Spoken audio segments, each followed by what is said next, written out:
Ya, Gubernur DKI Jakarta memilih naik angkutan umum saat berangkat dan pulang dari balai kota. Dan informasi selengkapnya akan disampaikan oleh Priscila Dahuan. Cila, silakan.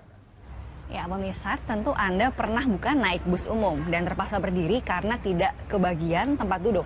Tapi tahukah Anda kalau Gubernur kita pun, Gubernur DKI Jakarta pun pernah sepenasib, sepenanggungan dengan Anda. Nah, kalau tidak percaya kita bisa lihat langsung bukti konkretnya di salah satu akun, di foto di akun Instagram Ahok. Dan di situ berupa foto di mana Ahok juga berdiri dan tidak ada yang menyediakan tempat duduk bagi Ahok. Ya, terlihat Ahok berdiri di bus umum dan merasakan capeknya berdiri di angkutan sepulang kantor. Dalam keterangan foto, Ahok menyampaikan bahwa sesungguhnya ia pun berharap ada yang bersedia memberinya tempat duduk. Dan foto ini diambil pada hari Jumat minggu pertama, yakni hari tanpa kendaraan pribadi untuk semua jajaran Pemprov DKI Jakarta.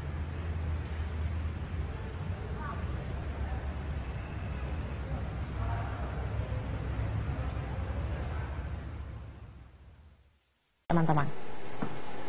Sementara itu, Gubernur DKI Jakarta menganggap tidak aneh dengan tertangkapnya anggota DPRD DKI Jakarta M. Sanusi dalam operasi tangkap tangan KPK. Ahok menilai Sanusi tidak pernah melaporkan harta kekayaannya dan juga Sanusi diketahui selalu bergaya hidup mewah. Hidupnya mewah aja, jam tangannya miliaran. Saya ketemu mobilnya miliaran semua mobil yang kelas atas dia punya. Ya, saya nggak tahu, mungkin dia orang kaya kali. Ya, berapa penghasilannya, gaya hidupnya. Jadi nggak usah banyak ngomong gitu loh. Nah sekarang LHKP-nya kagak lapor gimana coba?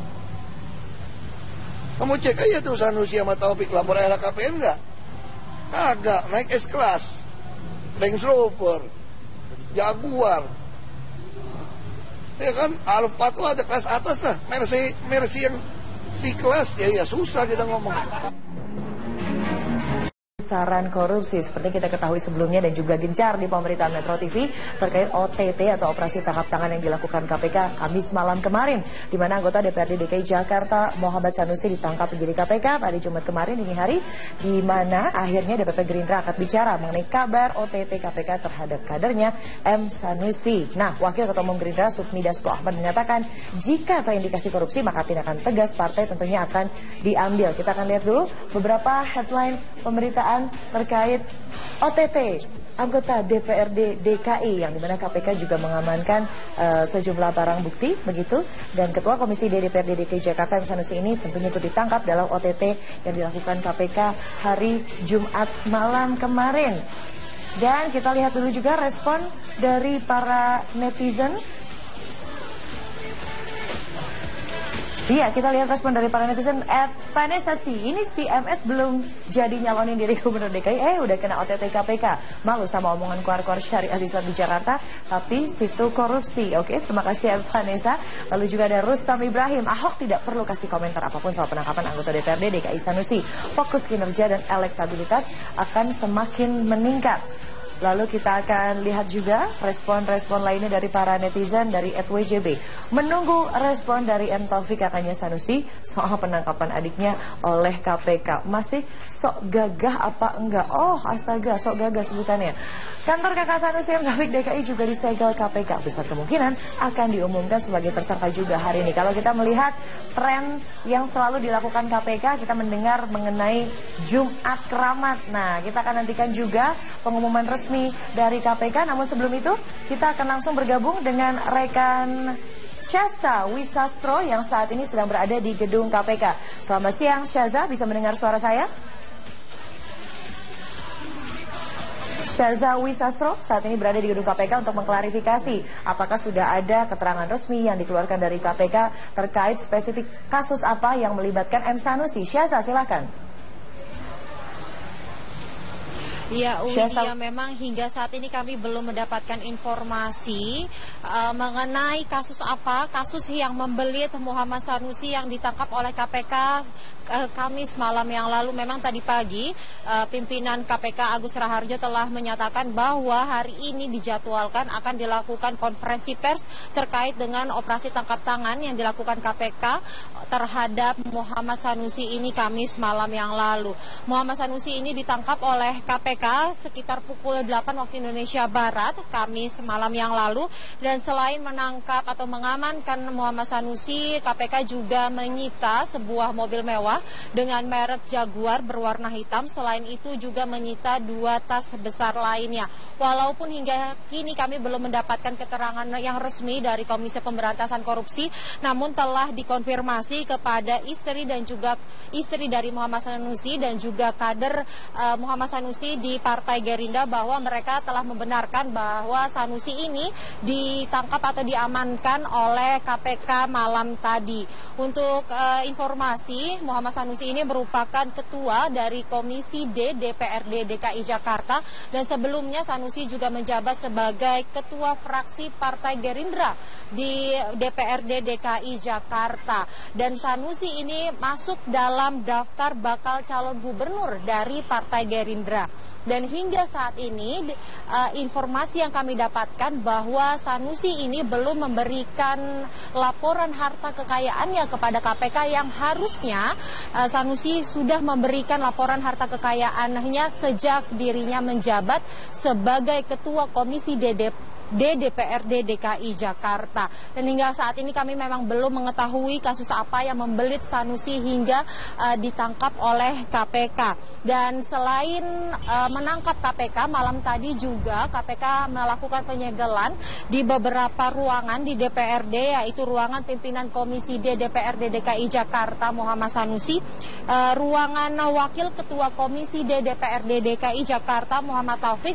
Dan untuk diketahui Muhammad Taufik dan Muhammad Sanusi ini merupakan saudara kandung. Selain 2 ruangan tersebut, ada juga ruangan CCTV dan ruangan kepala bagian perundang-undangan. Dan hari ini memang KPK sedang melakukan penggeledahan di ruangan-ruangan tersebut untuk menyelidiki lebih lanjut atau mengambil barang-barang bukti yang dapat membantu penyelidikan KPK dalam kasus ini. Widya.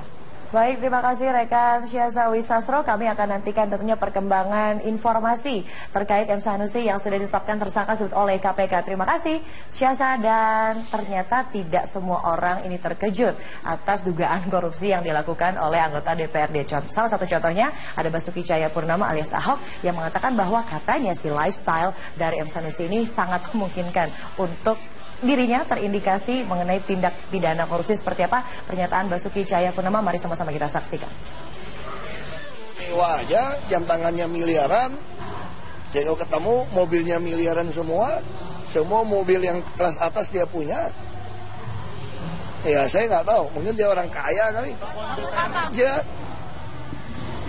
berapa penghasilannya, gaya hidupnya. Jadi nggak usah banyak ngomong gitu loh. Nah sekarang LHKP-nya kagak lapor gimana coba? Kamu cek aja tuh Sanusi sama Taufik lapor LHKPN enggak? Kagak, naik S-Class, Range Rover, Jaguar. Ya kan, Alfa tuh ada kelas atas lah, Mercy yang V-Class, ya susah kita ngomong.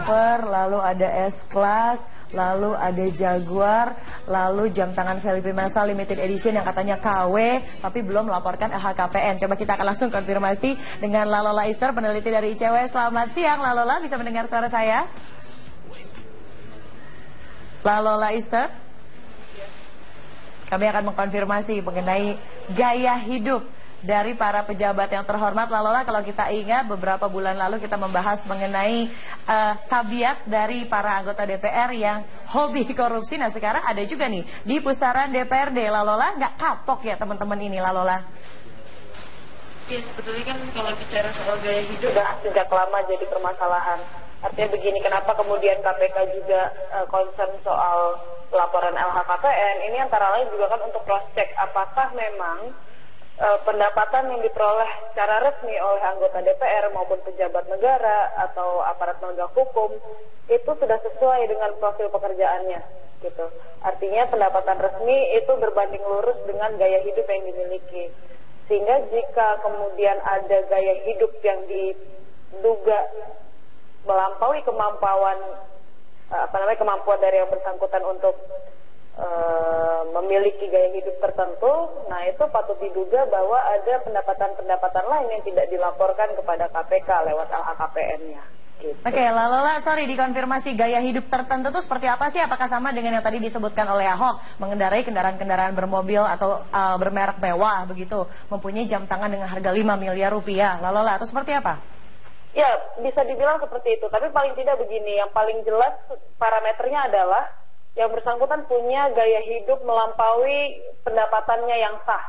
Gitu. Kalau misalnya pendapatannya yang sah sebulan hanya 10 juta, tapi dalam 1 bulan itu dia bisa punya pengeluaran lebih dari 10 juta, katakanlah 50 juta. Gitu. Nah, itu kan sudah tidak seimbang antara pendapatan dengan pengeluaran yang dilakukan. Profilnya itu tidak sesuai dengan pekerjaan atau jabatan atau bahkan pendapatan yang dimilikinya. Nah, jika itu sudah dilampaui, naik itu kita patut menduga bahwa ada pendapatan atau penghasilan lain yang patut diduga juga berasal dari sesuatu yang tidak sah atau dari hal yang tidak dilaporkan dalam LHKPN-nya. Nah, baik Lalola, ini juga mungkin yang menjadi salah satu alasan tidak segera untuk melapor ke LHKPN. Padahal kita ketahui ada 4 periode dalam jabatan tertentu seorang pejabat untuk wajib melaporkan LHKPN. Atau jangan-jangan sekarang kita sudah bisa mencari pola. Ini teman-teman yang bandel, yang susah untuk melaporkan LHKPN harusnya diperiksa saja, begitu atau seperti apa, Lalola? Ya, memang ada kekurangan dalam peraturan perundang-undangan yang kita miliki sekarang. Undang-undang Tipikor itu tidak mengakomodasi apa yang disebut dengan norma illicit enrichment. Norma ini sebetulnya sudah kita sudah kita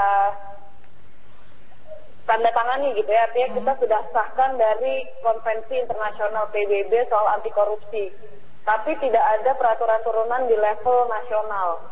Apa sih kepentingannya norma illicit enrichment ini? Sebetulnya bisa menjerat orang-orang yang punya profil kekayaan di luar kewajaran, gitu ya. Di luar kewajaran ini seperti yang sudah saya sampaikan tadi, bahwa ada profil pendapatan yang tidak sesuai dengan profil pengeluaran atau gaya hidupnya, gitu. Nah, memang ada kesulitan karena kita tidak punya pasal yang mengatur soal norma ini, sehingga kita tidak bisa serta-merta memeriksa orang-orang yang tanda kutip punya kekayaan melampaui kemampuannya, gitu. Baik, tapi ini Lalola juga mengutip suara dari para netizen. Ini kan bukan kali pertama seorang pejabat terkait kasus korupsi banyak sekali. Kalau kita melihat ini kasus korupsi anggota DPRD, kami memiliki informasinya mengenai korupsi Bank Santen, dan ada juga kasus korupsi Perdin, kasus korupsi Bansos, kasus suap LKP. Gimana Mbak Widya, Mas? Seperti tidak ada jeraknya begitu, padahal sudah ada ini beberapa kasus korupsi anggota DPRD juga sudah kami kumpulkan, seperti tidak ada seperti tidak ada efek jera bagi mereka, pada ada konsekuensi hukum yang menunggu, dan juga kita sekarang sedang gencar-gencarnya untuk melawan yang namanya korupsi. Lalola, masih saja dilakukan. Ya, sebetulnya kalau bicara soal penjeraan ini ada banyak hal yang bisa berkelindan dan juga saling mempengaruhi. Yang pertama kita bicara soal vonis. Kita agak familiar juga bahwa beberapa waktu yang lalu ICW juga sudah melansir tren vonis di tahun 2015 itu angkanya tidak menyenangkan. Itu rata-ratanya hanya 2 tahun sekian bulan gitu. Itu satu. Kedua, kita juga bicara kalau misalnya bicara pemidanaan, masih banyak remisi atau pembebasan bersyarat yang diberikan dengan cukup mudah kepada terpidana kasus korupsi. Begitu juga baru-baru ini kita juga tentu familiar bahwa ada keistimewaan tertentu yang diterima oleh para terpidana kasus korupsi. Sebetulnya ada mekanisme yang bisa kita tempuh kalau misalnya mau bicara soal penjeraan. Yang pertama kita bicara soal kemiskinan, gitu. Nah, ini sebetulnya kita sudah punya rezim peraturan yang mendukung hal tersebut. Antara lain untuk Undang-Undang Tindak Pidana Pencucian Uang, gitu.